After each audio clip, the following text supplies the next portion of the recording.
안녕하세요. 저는 이번에 트랜스포머 Attention is all need를 발표하게 될 데이터 사이언스 학과 이현호입니다. 자연어 처리는 현재 많은 발전을 이룬과 동시에 다양한 모델이 제시가 되었습니다.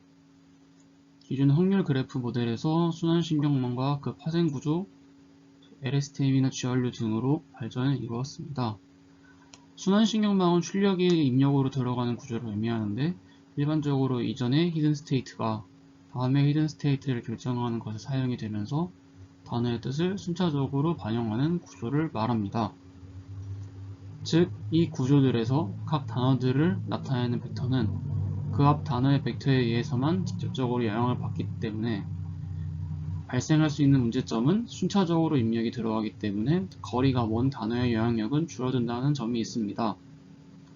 한 문장의 가중치에 의존하는 구조 특성상 롱 센텐스가 나오면 초반에 나오는 단어의 영향력을 모델이 점점 잊어버리는 현상이 발생이 됩니다. 왼쪽 그림과 같이 너라는 단어에 대한 정보가 점점 흐려지는 모습처럼요. 먼 거리에 위치한 단어의 영향력을 현재 단어에 효과적으로 반영할 수 있는 방법이 없을까? 이 문제에 대한 답으로 attention이라는 구조가 제안됐습니다. 쉽게 말해 각 입력 단어가 출력 상태에 연결되는 신경망을 추가로 두어서 바로 직전 단어뿐 아니라 다른 모든 단어들이 얼마나 현재 결과에 기여하는지 가중치의 형태로 말이죠. 예를 들어 훈련 데이터에서 두 단어가 서로 자주 나오게 된다면 가중치가 크게 되고 모델은 해당 단어쌍이 서로 상관관계가 강하다는 것을 알게 되는 구조로요.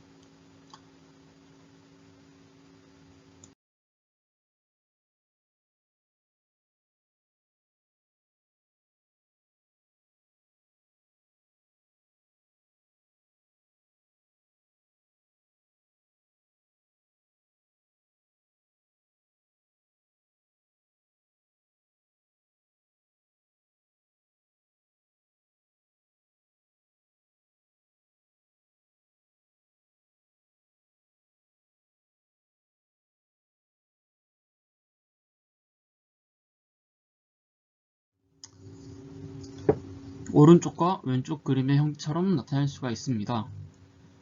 우선 오른쪽 그림을 보시면 인코드 파트와 디코드 파트에 둘 다 콘텍스트 벡터가 등장하는데 인코드에 생성한 콘텍스트 벡터를 디코더는 콘텍스트를 받아서 센텐스로 반환시키는 형태입니다.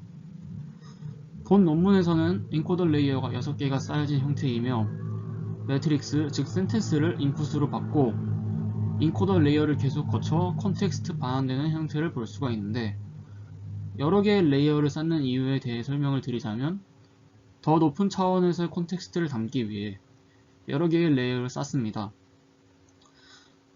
그렇다면 처음에는 뭐뭐 문장에 대해 낮은 수준의 콘텍스트였지만 이후 콘텍스트의 콘텍스트 또 콘텍스트의 콘텍스트의 콘텍스트와 같은 식으로 높은 차원의 콘텍스트가 저장이 됩니다. 인코더 부분을 자세히 나타낸 것으로 위 그림을 보시면 셀프 어텐션을 지나 인코더가 각 하나의 특정 단어를 인코드하기 위해서 입력 내의 모든 단어들과의 관계를 살펴봅니다. 통과하여 나온 출력은 다시 feedforward 신경망으로 들어가게 됩니다. 아래와 같은 그림은 인코더에서 인풋 센텐스가 엔코더 레이어를 지나는 모습을 도식적으로 나타낸 모습입니다. 이제 인코더를 좀 더 자세히 보자면은 문장은 우선적으로 임베딩을 걸쳐 크기가 512인 벡터들로 바뀐 채 먼저 첫 번째 블록의 어텐션 레이어를 입력이 되고 저희가 무작위로 정한 가중치 weight w를 만나 벡터 곱을 통해 쿼리, 키, 밸류라는 세 가지 종류의 벡터를 만들어냅니다. 여기서 self attention이란 각 단어의 벡터들끼리 서로 간에 얼마나 중요한 스코어를 한다는 개념으로 생각하시면 됩니다. 쿼리 벡터는 문장의 다른 단어들의 키 벡터들과 곱하여 각 단어가 서로에게 얼마나 중요한지를 파악할 수 있게 됩니다. 이렇게 얻어진 값들은 키 벡터의 크기의 제곱근으로 나눈 후 소프트맥스를 이용해 합이 1이 되도록 하며 거기에 각 단어의 밸류를 곱한 뒤 모두 더하면 우리가 원하는 어텐션 레이어가 출력이 됩니다. 이 예시를 통해 앞서 설명드렸던 R는 구조의 문조에서 단어의 단어 사이가 거리가 멀어져도 쿼리와 키 벡터 연산을 통해 인코더 파트에서 단어 간의 관계를 유추할 수 있으므로 거리에 의존하는 모습은 해결이 됩니다. 하지만 여기서 문제가 발생하는데 어텐션이 문맥의 의미를 잘 파악하는 알고리즘이긴 하지만 단독으로 쓸 경우 자기 자신의 의미에만 지나치게 집중할 수 있기 때문에 논문의 저자는 8개의 어텐션 레이어를 두고 각각 다른 초기 값으로 학습을 진행하였습니다. 각 레이어에서 나온 출력은 그대로 합한 뒤 또 다른 웨이트 벡터를 곱해 하나의 벡터로 취합이 되며 이것이 멀티 헤드 어텐션 레이어의 최종 출력이 됩니다. 앞서 설명드렸던 멀티 헤드 어텐션 레이어의 모습을 도식적으로 나타내면 위와 같은 그림으로 나타낼 수가 있습니다.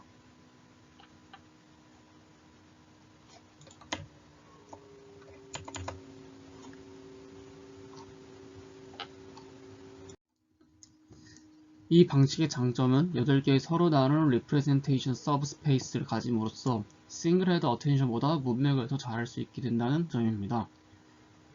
예시를 들어서 나는 사과를 먹으려다 그것이 썩은 부분이 있는 것을 보고 내려놨다라는 문장을 보시면 그것과 사과는 같은 것을 가리키는 건 맞지만 동시에 썩은 부분과도 관련이 있으며 내려놓았다도 사과와 관련이 있습니다.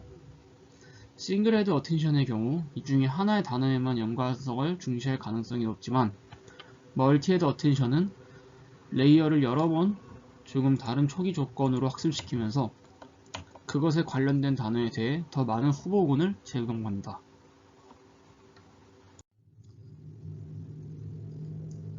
초반에 RLN과 차이점이라면 포지셔널 엔코딩, 즉 단어의 위치와 시퀀스 내의 다른 단어 간의 위치 차이에 정보를 알 수 있게 해줍니다. 이 과정을 진행하는 이유는 단어들의 인베딩에 추가하는 것 이후 쿼리 키 밸류 벡터들로 나중에 투영되었을 때 단어들 간의 거리를 늘릴 수 있다는 점이 존재하기 때문입니다. 따라서 문장의 길이가 어떤 길이가 되든 간에 모델의 성능 저하에 영향을 받지 않는다는 장점이 존재하기 때문입니다. 인코더를 넘어가기 전 서브 레이어가 레지듀얼 커넥션으로 연결되어 있으며 이후 노멀레이제이션 과정을 거치는 걸 알 수가 있습니다. 이것은 디코더 내에 있는 서브 레이어들에 들어가기 전에 똑같이 적용이 됩니다.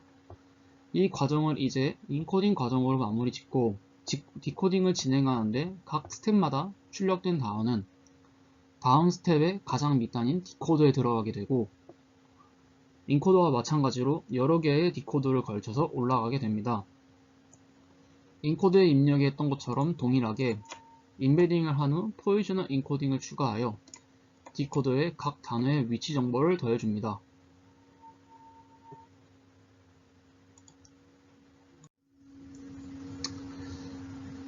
여기서 디코더 내에 있는 셀프 어텐션 레이어들은 엔코더와 조금 다르게 실행이 되는데 아웃풋 센텐스 내에서 현재 위치 이전 위치에 대해서만 어텐드 할 수 있다는 겁니다.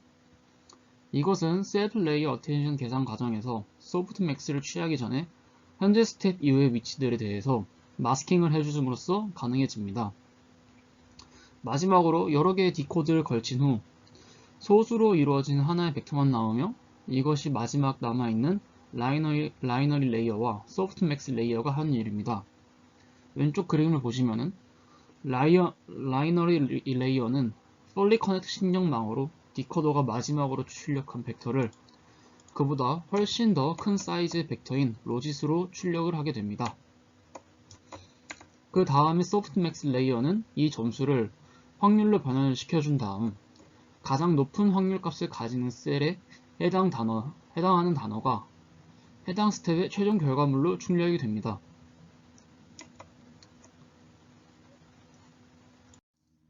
이제 학습된 트랜스포머의 전체 포워드 패스 과정에 대해서 알아보았으므로 학습하는 방법에 대해서 알아보면 학습 과정 동안 학습이 되지 않은 모델 같은 경우 forward pass 과정을 거칩니다. 그러나 레이블이 있는 데이터셋을 학습시키는 중이므로 모델의 결과를 실제 정답과 비교할 수가 있습니다. 이 과정을 시각화해 보면은 output vocabulary가 6개인 단어만 포함한다고 가정을 해보면 모델의 output vocabulary는 학습을 시작하기 전인 프로세싱 단계에서 완성이 됩니다. 이 output vocabulary를 정의한 후 우리는 이 vocabulary의 크기를 벡터를 이용하여 각 단어를 표현할 수 있습니다.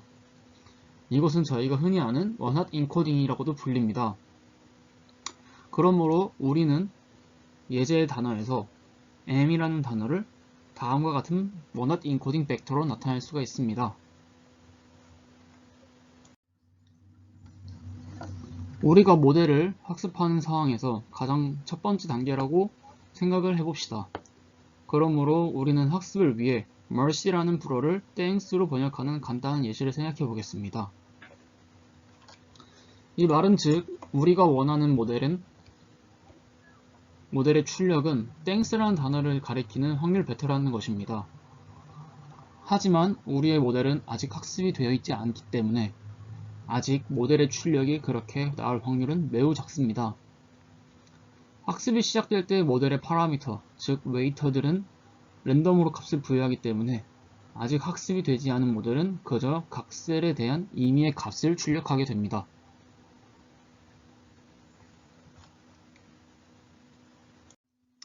우리는 앞서 출력된 임의의 값을 가지는 벡터와 데이터 내의 실제 값 출력을 비교하여 그 차이와 백프로파게이션 알고리즘을 이용해 현재 모델의 웨이트들을 조절해 원하는 출력 값에 더 가까운 출력 값을 나오도록 만듭니다. 그렇다면 두 확률 벡터를 어떻게 비교할 수 있을까요? 간단하게 하나의 벡터에서 다른 하나의 벡터를 빼버립니다. 하지만 여기서 우리가 주의해야 할 것은 우리가 고려하고 있는 예제가 지나치게 단순화된 경우란 것입니다. 저희 예제에서는 6개의 단어로 이루어진 문장을 사용하였지만 실제 모델에서는 조금 더 긴 문장을 사용할 것입니다. 이 말은 즉 우리의 모델이 출력할 확률 분포에 대해서 바라는 것은 다음과 같습니다. 각 단어에 대한 확률 분포 output vocabulary 크기를 가지는 벡터에 의해서 나타내집니다. 디코더가 첫 번째 출력으로 출력하는 확률 분포는 i라는 단어와 연관이 있는 셀에 가장 높은 확률을 줘야 합니다. 두 번째로 출력하는 확률 분포는 m이라는 단어와 연관이 있는 셀에 가장 높은 확률을 줘야 합니다. 이와 동일하게 마지막 end of sentence를 나타내는 다섯 번째 출력이 이 과정을 반복이 됩니다. 모델은 큰 사이즈의 데이터에서 충분히 학습시키면 그 결과로 생성되는 확률 분포들은 위 그림과 같이 나타내집니다.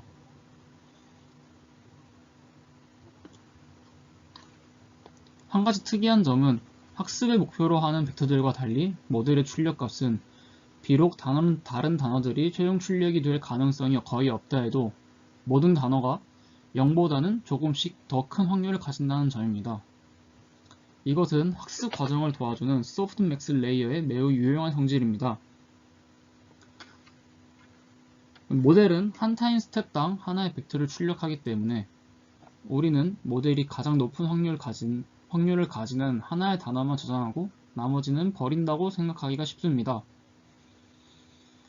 예를 들어 가장 확률이 높은 두 개의 단어를 저장할 수 있습니다. 위의 예시와 같은 경우는 i와 student입니다. 그렇다면 우리는 모델의 학습을 두 번 돌리게 됩니다. 한 번은 첫 번째 출력이 i라고 가정하고 다른 한 번은 student라고 가정을 하면 두 번째 출력을 생성해 보는 것이죠. 이렇게 나온 결과에 첫 번째와 두 번째 출력 단어를 동시에 고려했을 때 더 낮은 에러를 보이는 결과가 첫 번째 단어의 실제 출력으로 선택이 됩니다. 이 과정을 두 번째, 세 번째, 그리고 마지막 타임 스텝까지 해서 반복해 나갑니다. 이렇게 출력을 결정하는 방법은 우리는 beam search라고 부르며 고려하는 단어의 수를 beam sort, beam size, 고려하는 미래 출력 개수를 top beam이라고 합니다. 우리 예제에서는 두 개의 단어를 저장했으므로 beam 사이즈가 두 개이며 첫 번째 출력을 위해 두 번째 스텝의 출력까지 고려했으므로 탑 빔 또한 2인 빔 설치를 한 것입니다. 여기서 이 빔 사이즈와 탑 빔은 모두 우리가 학습 전에 미리 정하고 실험해 볼 수 있는 하이퍼 파라미터들입니다.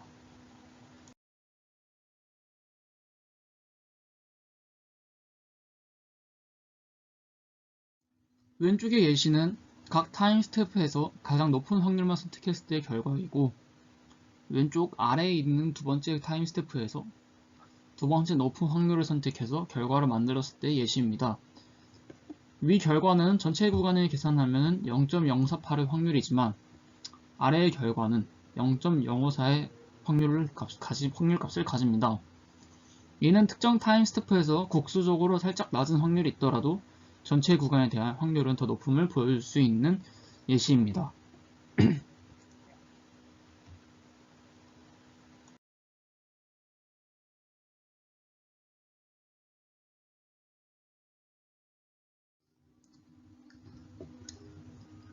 논문에서의 실험 결과 트랜스포머는 기존의 CNN, RNN 구조를 전혀 쓰지 않고 등장하자마자 WMT 2014 English to German Translation 그리고 English to French Translation to 번역 부분에서 SOTA를 차지해서 NLP 연구자들에게 큰 충격을 선사했습니다.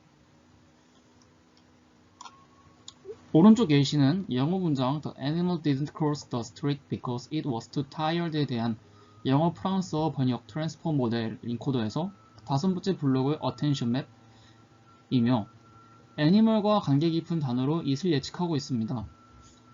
이처럼 비주얼레이션을 통해서 모델에 대한 직관적인 이해가 쉽다는 점도 트랜스포머의 장점으로 하나에 꼽힙니다. 현재 BERT, DTR, GPT-3 같은 각 분야에서 트랜스포머를 베이스로 한 모델이 계속 나오고 있습니다. 따라서 트랜스포머에 대한 세계에 대한 관심도는 계속 높고 앞으로도 많은 모델에 대해 발전을 할 수 있다는 점을 이 논문에서는 시사를 했습니다. 이상으로 발표 마치겠습니다. 감사합니다.